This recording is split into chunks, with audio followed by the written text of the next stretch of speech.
The film opens with a tense chase. A minibus speeds down the road, with police cars chasing it relentlessly. The pursuit ends in disaster when the minibus loses control and crashes violently.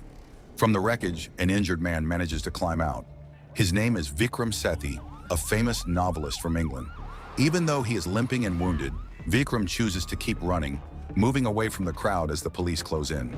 The police immediately launch a massive search.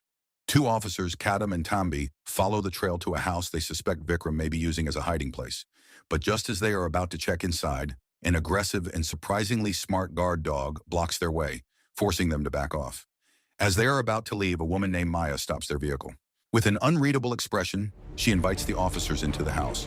They carefully go upstairs, and there they find Vikram standing frozen beside a dead body. Without wasting any time, the police arrest him at the scene. This is where everything starts to get complicated. This is Ittifaq. The story then shifts to the crime scene. A police officer is carefully examining every corner with sharp attention to detail. This is Dave, an investigator known for his sharp mind and calculated approach. Using his instincts and precise analysis, Dave finds the murder weapon hidden under a chair. He also discovers a torn photograph that had been thrown into a trash bin outside the victim's house. That day, Vikram is named the prime suspect in the murder of his wife, Catherine, and a lawyer named Shekrar. The next day, Dave is called to meet the police chief, AJ. In a tense meeting, AJ makes it clear that Dave only has 3 days to solve the case. They cannot hold Vikram any longer than that. There are 2 major reasons for this deadline. First, Vikram is a British citizen, which puts the case under political pressure between 2 countries. Second, he is a famous novelist with enough influence to shape public opinion. With time running out, Dave and his team are forced to race against the clock. On the first day, the police finally begin interrogating Vikram. After staying silent for a while, he starts to speak in a calm but pressured tone. He explains that, on the night of the incident, he was attending his book launch event in a city called Hyatt at around 7:30 in the evening. At the same time, his wife Catherine, who is also the CEO of his publishing company, chose to stay home and rest. She had just arrived from a long trip from England to India and was feeling exhausted. This explanation immediately raises doubts in Dave's mind. It feels strange that a CEO would miss such an important moment, especially when it involves her own husband's work. Vikram then adds that Catherine has a history of heart disease, which means she cannot handle excessive fatigue. According to his account, when he arrived at the hotel, he found his wife already lying lifeless, her body covered in blood. In a panic, he contacted the police right away. But instead of protecting him, the officers who arrived quickly treated him as the main suspect. Overwhelmed by panic and distrust, Vikram wanted to call his lawyer, but the police insisted on taking him to the station immediately without giving him the chance. The pressure kept building, and it eventually pushed Vikram into making a desperate decision. He ran. That decision is what led to the crash we saw at the beginning. When Dave asks about the alleged murder of the lawyer, Vikram firmly denies it. He insists that he did not kill the man, and even claims that he does not know him at all. Vikram then continues his story about what happened after the accident. Injured and shaken, he went to a nearby house and asked a young woman named Maya for help. He requested to borrow her phone since his was lost during the crash. Although hesitant at first, Maya agrees. But when she goes into her room to get the phone, Vikram begins to notice something off. The room looks messy, with broken glass scattered on the table. He also notices scratch marks on Maya's neck, resembling nail wounds. His suspicion grows as he prepares to use the phone. A television in the room is playing the news, and that is when Maya realizes that Vikram is the man accused of murdering his wife. She immediately asks for her phone back, but Vikram refuses. A struggle breaks out between them, and the phone is thrown aside, landing under a chair. Not long after, there is a knock at the door. Vikram urges Maya not to open it, but instead, Maya tells him to hide. When the door is opened, it turns out to be just her housemaid. In a hurry, Maya tells her to leave immediately. In the middle of the ongoing interrogation, a police officer calls Dave and informs him that the bodies have arrived at the station. As Dave heads downstairs, Kadam adds another piece of information. A man has come forward accusing Vikram of being responsible for his child's death. When Dave finally speaks with Maya, her version of the story is completely different. According to Maya, the night began with a knock on the door. But the moment she opened it, Vikram forced his way inside and grabbed her. She fought back and managed to break free, then tried to run while holding her phone. But Vikram caught her again. In the struggle, the phone slipped from their hands and fell under a chair. Feeling cornered, Maya grabbed a small knife from the table to threaten him. But Vikram quickly took it from her and turned the threat back on her. Then there is another knock at the door. This time, Vikram warns Maya not to open it. When she does, it is once again her housemate. Maya immediately tells her to leave as quickly as possible. Maya claims she tried to escape, but Vikram chased her down and forced her back inside the house. Two people, one place, the same night, yet their stories completely contradict each other. At the same time, Dave's attention is drawn to a disturbance in another room. The atmosphere at the police station suddenly becomes tense. An elderly man stands there, unable to control his emotions. He is the father of Sandhya, a young woman who tragically took her own life. With tearful eyes and a trembling voice, he accuses Vikram of being responsible for her death. He explains that Vikram once approached Sandhya, who was a victim of assault, intending to use her story as material for his book. At the time, Vikram promised to keep her identity confidential. But according to her father, that promise meant nothing. Her identity was eventually exposed on social media.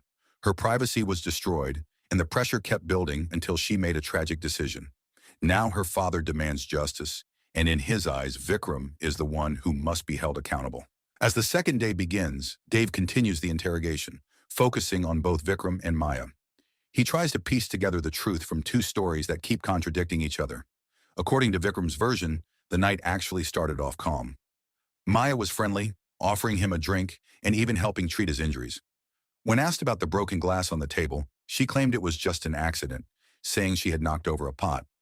Vikram also mentions that he found a wallet under a chair, but Maya quickly grabbed it and said it belonged to her husband, who had simply forgotten it there. This statement only makes Dave more skeptical. The way Vikram tells the story feels like he is trying to shape the narrative, almost suggesting that Maya was showing interest in him. It comes across as odd, and when Dave points this out, Vikram seems offended. On the other hand, Maya firmly stands by her version. She insists that Vikram did not come as a guest, but as a threat. With a knife in his hand, he intimidated her. She then explains that when her husband Shekrar returned home around midnight, everything spiraled out of control. A fight broke out between Vikram and Shekrar. In the middle of the chaos, Maya noticed a police car passing outside. She ran out, stopped them, and asked for help. But when she returned upstairs with the police, Shekrar was already dead, while Vikram was still there. Maya breaks down in tears, blaming herself for leaving her husband in a dangerous situation that ultimately cost him his life. However, behind her emotional story, cracks begin to appear. Maya claims that her husband only came home at midnight, but a security guard reports that Shekrar was already home at 7:30 in the evening. When confronted, Maya tries to explain that her husband did return earlier, but then left again and came back at midnight. Unfortunately for her, the forensic evidence tells a different story. The examination shows that Shekrar's time of death occurred between 8 and 10 at night. It is a crucial detail that slowly weakens Maya's credibility, and Dave starts to notice it. Not long after, the investigation takes a new turn. Dave receives a call from someone who claims to be an indirect witness to Catherine's death at the hotel. A couple staying in the next room had accidentally recorded an argument between Vikram and Catherine. This discovery is immediately brought to Vikram. This time, he cannot deny it. With a heavier tone, he finally admits that the argument did happen. The conflict traces back to the leak of Sandhya's identity in the book. But surprisingly, it was not Vikram who exposed it. It was Catherine, who revealed the identity to boost the book's sales. That decision sparked intense anger in Vikram. He even considered canceling the book launch. But Catherine pushed back with a threat, saying she would terminate his contract and destroy his career as a writer. As the personal conflict reaches its peak, forensic evidence begins to speak. Kadam hands the autopsy report to Dave. The report states that Catherine died from a heart attack, not from direct violence. Meanwhile, Shekrar died from a blunt force injury to the head. Further analysis shows that the attacker is around 6 feet tall, a physical trait that matches Vikram. On top of that, his fingerprints are found on the weapon. At this point, all the evidence seems to point directly at Vikram. That night, the police hold a press conference. In front of the public and the media, they officially announce Vikram as the murderer. It does not take long before he is thrown into prison. The case appears to be closed. As the third day begins, a man arrives at the police station and hands Dave a set of photographs. The photos reveal Maya's affair. The man turns out to be a private investigator who was previously hired by Shekrar to monitor his wife. Now that Shekrar is dead, he chooses to hand over the evidence in exchange for a reward. From those photos, a new name emerges, a man named Chirag. Dave immediately orders Kadam to bring him in. It becomes clear that Chirag is not just a friend of Maya. Their relationship runs much deeper. During the interrogation, Chirac initially denies being at Maya's house that night, but when Dave mentions traces of his blood found at the scene, he finally admits that he did go there. Their affair took place that night until Shekrar caught them in the act.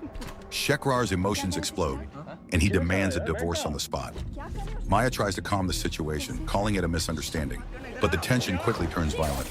Shekrar pushes Chirac, sending him crashing into a table and shattering it into pieces. After the incident, Shekrar leaves them behind in a chaotic state. Chirac also leaves, but his concern brings him back. Unfortunately, he is not allowed inside, because by that time, Vikram is already in the house. Then an important detail comes to light. Chirac's height is the same as Vikram's, around 6 feet. A match that once pointed strongly at Vikram is no longer as simple as it seemed. Meanwhile, Maya is brought in for questioning again. With a tone full of regret, she admits to the affair. She claims that loneliness led her to make that choice. Even so, she insists that she still loved her husband and never intended to kill him. After gathering statements from both sides, Dave decides to visit Vikram in prison. It is there that another piece of the story comes to light. Vikram explains that someone else did come to the house that night, and it was not Maya's husband. He recalls finding Shekrar's wallet under a table and how Maya quickly grabbed it, as if she was hiding something. Not long after, there was a knock at the door. When it was opened, a man walked in, and that man was Chirac. What seemed strange was that Maya introduced him as her husband. She even claimed that her husband was a lawyer who could help Vikram, but in reality, Vikram's lawyer, whom he had never met before, was actually Shekrar himself. Vikram's suspicion grows stronger when he looks out the window and sees police cars approaching. At the same time, he notices a family photo inside the house. That is when he realizes that the man who just entered is not Maya's husband. Before he can react any further, someone strikes him from behind. Confused, Dave begins to reconstruct all the conflicting testimonies. He realizes that the key to the case lies in one simple question. Did Shekrar leave the house after 7:30 that night? The first security guard claims he saw Shekrar return home at that time, but cannot confirm whether he left again due to a shift change. The second guard is even less reliable, as he admits to leaving his post multiple times because he was unwell. On the other hand, Maya insists that her husband did leave and returned around midnight. From this, Dave sees two possible scenarios. If Shekrar never left the house after 7:30, then the suspicion points strongly toward Maya and Chirac. But if he did leave and came back at midnight, then Vikram becomes the main suspect. The case reaches a dead end until Dave examines a key piece of evidence, the victim's shoes. He notices something unusual. Shekrar's shoes are completely clean, with no traces of mud at all, even though it started raining around 11 that night. If Shekrar had really gone out and returned during the rain, it would be impossible for his shoes to remain spotless. There should have been mud on them. This leads to a clear conclusion. Shekrar never left the house after 7:30. With that, Maya's statement completely falls apart. Dave finally sees the full picture of what happened that night. After their affair was exposed, Shekrar caught Maya and Chirac together. The conflict escalated, emotions exploded, and in that moment, they killed him. Not long after, Maya quickly came up with a plan. She hid her husband's body and allowed Vikram to enter the house, keeping him there on purpose. When Chirac returned, Maya even introduced him as her husband to create a false impression for Vikram. Then Chirac struck Vikram, knocking him unconscious. From there, they constructed a story that placed Vikram as the main culprit. In the end, Maya and Chirac are arrested and sent to prison, while Vikram almost becomes the victim of a carefully crafted plan that nearly worked perfectly. Not long after, Dave visits Vikram to inform him that the real killers have been caught. He also explains that, based on forensic results, Catherine died from a heart attack. With the case seemingly resolved, Dave manages to meet the 3-day deadline given by his superior. After signing the case closure documents, Vikram calmly expresses his gratitude and walks out of the police station, as if everything is finally over. But it is not. Later that night, Dave sits quietly at home, reading one of Vikram's books. His mind is still stuck on the case, unable to let it go. Then his wife casually mentions a film they once watched about a young man who died from an overdose. That simple story sparks something in Dave's mind. Without wasting time, Dave immediately visits the doctor who performed Catherine's autopsy. He requests a deeper re-examination. The results confirm that Catherine did die from a heart attack. But there is something unusual about the medication she took. The dosage had been altered, increased to 3 times its normal strength. That discovery changes everything. This was not just a natural death. It was carefully planned. And there is only one person who had the knowledge, the access, and the motive to do it. Vikram. Dave rushes toward the airport, racing against time to stop him before it is too late. On the way, he tries to call Vikram. This time, Vikram does not hide. In a calm and chilling manner, he admits everything. He reveals that Catherine was planning to cancel the book launch. More than that, she was ready to expose the truth, that it was actually Vikram who leaked Sandhya's identity to boost the popularity of his work.